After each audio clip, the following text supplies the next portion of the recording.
दोस्तों, हमारी बर्बादी के कई कारण हो सकते हैं, लेकिन कुछ मुख्य कारण ऐसे हैं जो हर किसी को प्रभावित करता है। इन कारणों को जानकर हम अपने जीवन को बेहतर बनाने के लिए कुछ कदम उठा सकते हैं।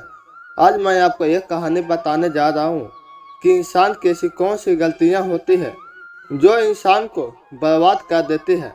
अगर हम अपने बर्बादी के कारण जान ले तो हम अपने जीवन को खुशहाल बना सकते हैं। बहुत समय पहले की बात है। एक नगर में एक राजा रहता था। उस राजा के पास सभी प्रकार की सुख सुविधा थी, लेकिन उसकी कोई संतान नहीं थी। संतान के दुख में वह हमेशा चिंतित रहता था। फिर एक दिन उसे पता चला कि उसकी पत्नी गर्भवती है। राजा अपनी पत्नी का बहुत ख्याल रखने लगा। कुछ दिन बाद उसके घर में एक बेटे का जन्म हुआ। बेटे की जन्म से सेठ बहुत खुश हुआ। उसका बेटा देखते ही देखते बड़ा हो गया। तब सेठ ने अपने बेटों को गुरुकुल भेजने का फैसला किया ताकि वह पढ़ लिख कर विद्वान बन सके। ज्ञान प्राप्त करने के लिए गुरुकुल भेज दिया था।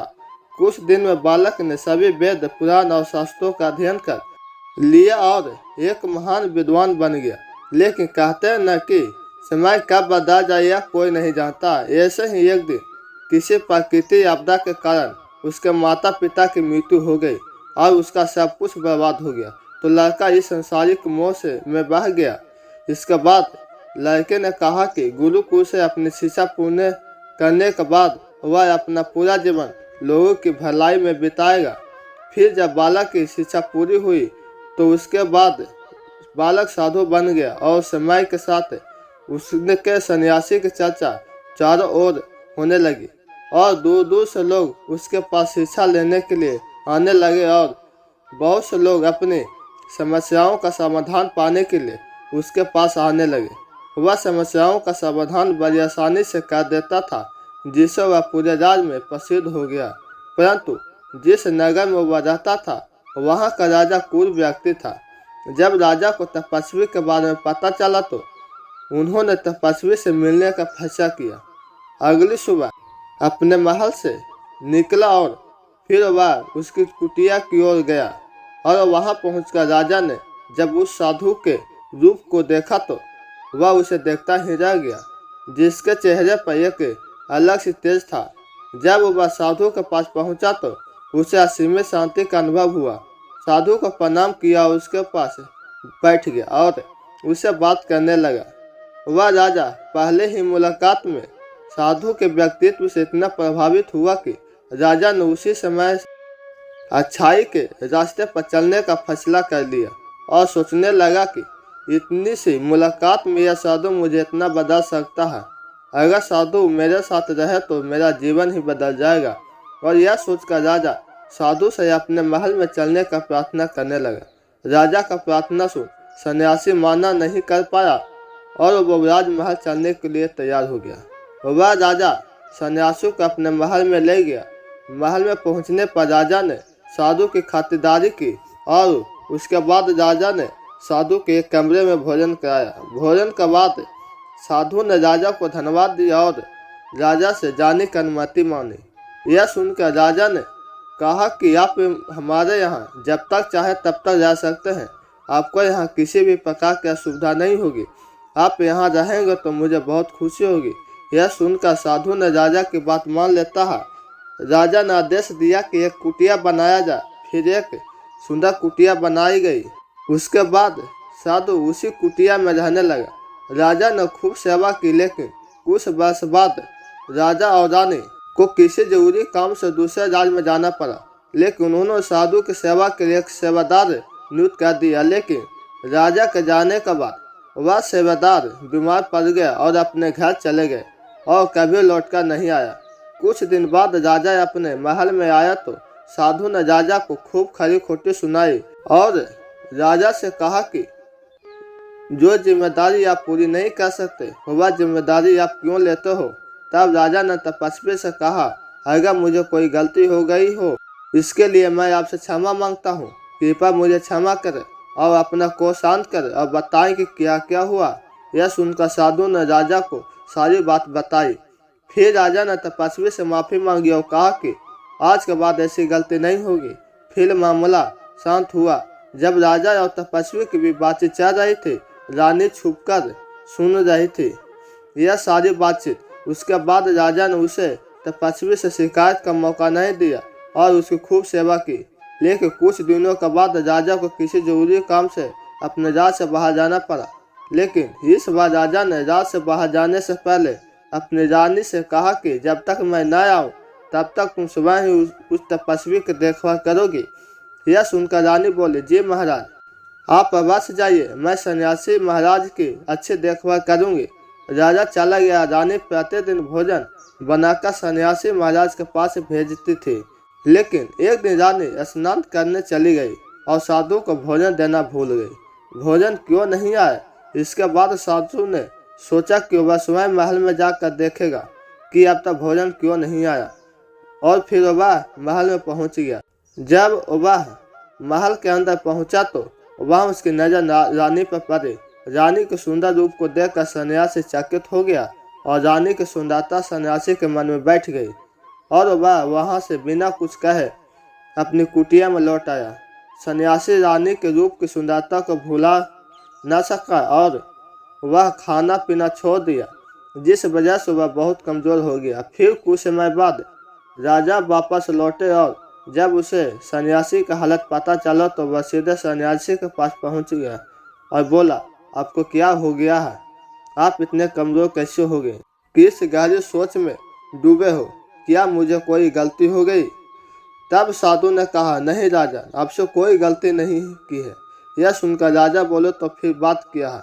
आप मुझे बताए, आपकी समस्या का समाधान अवश्य करूंगा। यह सुनकर तपस्वी राजा ने कहा कि आपकी रानी की सुंदरता को देखकर मैं उसकी सुंदरता पर मोहित हो गया हूँ और अब मैं रानी के बिना नहीं रह सकता।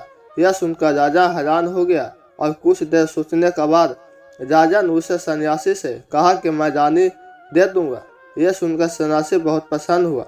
फिर राजा सन्यासी को लेकर महल चले गए और जब राजा सन्यासी महल पहुंचे तो उस दिन रानी ने अपने सुंदर वस्त्र और भूषण पहने थे। फिर राजा रानी के पास गया। राजा ने रानी से कहा कि इस साधु की मदद करनी चाहिए, वह बहुत कमजोर स्थिति आ चुका है और मैं नहीं चाहता कि एक बुद्धिमान व्यक्ति की हत्या मेरे कलंक सिर पर लगे। राजा की यह बात सुनकर रानी ने राजा से पूछा कि आखिर इस सन्यासी के इस दुख का कारण क्या है। तो राजा ने रानी से कहा कि सन्यासी आपका सुंदरता के दीवाने हो गए हैं। राजा की यह बात सुनकर रानी ने कहा कि राजन, आप चिंता मत करिए, अब आप सब मेरे ऊपर छोड़ दिए। मुझे पता है कि मुझे अब क्या करना है। आपको ऊपर न तो सन्यासी की हत्या का पाप लगेगा और न ही उसे मेरे पवित्र धर्म का नाश होगा। रानी यह बात सुनकर राजा ने रानी को सन्यासी को सौंप दिया।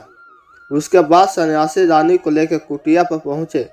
जब रानी सन्यासी की कुटिया पर पहुंची, रानी ने सन्यासी से कहा, हमें रहने के लिए घर चाहिए, हम इस झोपड़ी में नहीं रह सकते। यह सुनकर सन्यासी राजा के पास गया और राजा से जाकर बोला कि हे राजा, हमें रहने के लिए एक घर चाहिए। सन्यासी की बात सुनकर राजा ने उसके घर के लिए प्रबंध कर दिया। उसके बाद फिर रानी घर के अंदर गई और नहा धोकर बिस्तर पर सोने चली गई। तभी साधु भी बिस्तर पर आ गया। फिर उसके बाद रानी ने साधु से कहा कि आप जानते हैं कि आप कौन हैं और क्या बन गए हैं। आप एक महान साधु थे जिसके राजा स्वयं सभी आवश्यक चीजें उपलब्ध करवाते थे, जिसके पास दूर दूर से लोग ज्ञान प्राप्त करने आते थे, जो लोगों को सत्य का मार्ग दिखाते थे, जो लोगों की समस्याओं का समाधान करते थे, जिन्हें सभी लोग गुरु मानते थे, जिन सब लोग भगवान मानकर पूजते थे। और आज आप वासना के कारण मेरे गुलाम हो गए हैं। रानी की यह बात सुनकर साधु को झटका लगा और उसे एहसास हुआ कि वह एक साधु है और यह सब क्या कर रहा। फिर साधु ने रानी को राजा के पास छोड़ दिया और साधु ने रानी से माफी मांगा और सब सुख सुविधाएं छोड़कर शांति की तलाश में जंगल जाने वाला ही था। साधु बोला, राजन, मनुष्य की बर्बादी के कारण उसके 4 आदतें बनती है और दुनिया के हर व्यक्ति के अंदर यह 4 अवगुण होते हैं। पहली आदत, इच्छा, क्योंकि इच्छा ही दुनिया की हर एक व्यक्ति के अंदर सबसे पहला गुण होता है। और जो व्यक्ति अपनी इच्छाओं को नियंत्रण में नहीं रख पाता वह जीवन के किसी भी क्षेत्र में सफल नहीं हो पाता है, क्योंकि जैसे ही उसकी एक इच्छा पूरी होती है वह दूसरी की ओर बढ़ने लगता है और दूसरी पूरी होती है तो तीसरी इच्छा उनके मन में जागृत हो जाती है और फिर ऐसे करते करते इच्छाओं पर नियंत्रण न होने के कारण इसी जाल में उलझता रहता है और दुखी रहता है। इस राजन, जब हम इच्छाओं पर नियंत्रण पा लेते हैं तो हम हमारे मन पर नियंत्रण भी पा लेते हैं और जब हमारा मन हमारे बस में होता है तो हमें सुखी प्राप्ति होती है। फिर जो हम चाहते हैं वह ही हमारे साथ होता है। फिर सन्यासी कहता है कि हे राजन, मनुष्य को बर्बादी करने वाली दूसरी आदत है वासना। वासना का जन्म हमारे मन में उठने वाली इच्छाओं से होती है। जिस प्रकार इच्छा का कोई अंत नहीं होता और मनुष्य वासना के जाल में फंसता ही चला जाता है। वासना के वशीभूत होकर मनुष्य को कुछ भी नजर नहीं आता। आज तक जितनी भी लड़ाइयाँ हुई है उसकी सबसे बड़ा कारण स्त्रियों को पाने की इच्छा ही रही है। स्त्री के प्रेम में वशीभूत होकर राजा राजाओं ने आज से पहले बहुत सारे युद्ध किए हैं। रावण भी संसार का सबसे बुद्धिमान व्यक्ति था, लेकिन उसने भी माता सीता की सुंदरता के जाल में फंसकर अपना सब कुछ बर्बाद कर लिया। उसकी मृत्यु का कारण एक स्त्री ही बनी थी। कई राजा महाराजाओं तो युद्ध में इसलिए हार गए क्योंकि वो लोग स्त्रियों से रस लीला रचने में ही रह गए। ईश्वर ने तो स्त्री की उत्पत्ति संसार को बढ़ाने के लिए की थी, लेकिन आजकल लोगों ने इसे अपनी वासना का शिकार बना लिया, अपने मनोरंजन का साधन समझने लगा और जब उन्हें अपना यह मनोरंजन नहीं मिला तो वो पागल हो जाते हैं और न जाने क्या क्या कर बैठते हैं। इसलिए हे राजन, जितना हो सके उतना वासना से दूर रहना चाहिए। फिर सन्यासी कहता है कि हे राजा, मनुष्यों को बर्बादी करने वाली तीसरी आदत क्रोध है, क्योंकि जब मनुष्य की वासना की पूर्ति नहीं होती तो उसके अंदर क्रोध उत्पन्न हो जाता है और जब व्यक्ति को क्रोध आता है तो उसे उस पर नियंत्रण नहीं हो रहता और फिर वो क्रोध में आकर कहीं गलत निर्णय ले लेता है। वो दूसरों को भला बुरा कह देता है, गलतियां निकाल देता है और जब उनका क्रोध शांत होता है तो उन्हें अपनी गलती का एहसास हो जाता है, लेकिन तब तक तो सब कुछ बर्बाद हो चुका होता है। क्रोध के कारण मनुष्य के कई बने बनाए काम भी बिगड़ जाते हैं। जब मनुष्य के भीतर क्रोध उत्पन्न होता है तो वो अंदर से बहुत कमजोर हो जाता है और एक कमजोर मनुष्य कुछ भी नहीं कर सकता, उसे कभी भी सफलता हासिल नहीं हो सकती। चौथी आदत है लालच।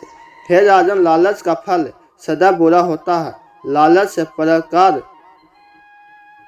हम बहुत से लोगों का बुरा कर देते हैं। हर मनुष्य के जीवन में कभी न कभी ऐसे लालच अवश्य आते हैं जब वह लालच कर बैठता है और अधिक पाने के लालसा में वह सब कुछ ऐसा कर बैठता है जिसको वह उसके पास था वह उसे भी गवा देता है। लेकिन जैसे ही व्यक्ति की एक इच्छा पूरी होती है उसका लालच बढ़ जाता है। जो व्यक्ति लालच करता है वह कामयाबी से कोसों दूर रहता है, क्योंकि एक न एक दिन लालच का दुश्मन सामने आ ही जाता है। अगर हम समय रहते ही लालच को त्याग दें और उसके जाल में ना फंसे तो हम एक सफल व्यक्ति अवश्य बन सकते हैं। फिर अंत में सन्यासी राजा से कहता है कि हे राजन, अगर मनुष्य आदतों को छोड़ देता है तो उसे जीवन में सफल होने से कोई नहीं रोक सकता। जो इस आदतों को नहीं छोड़ता उस जीवन में बर्बाद होने से कोई नहीं रोक सकता। मैं एक सन्यासी होकर इसके जाल में फंस गया तो समान मनुष्य तो इससे बच नहीं सकता। इसलिए हे राजन, मनुष्यों को इस आदतों से हमेशा बचना चाहिए। अगर यह वीडियो आपको कुछ भी शिक्षा दे रही हो तो चैनल को सब्सक्राइब और लाइक जरूर करें। धन्यवाद।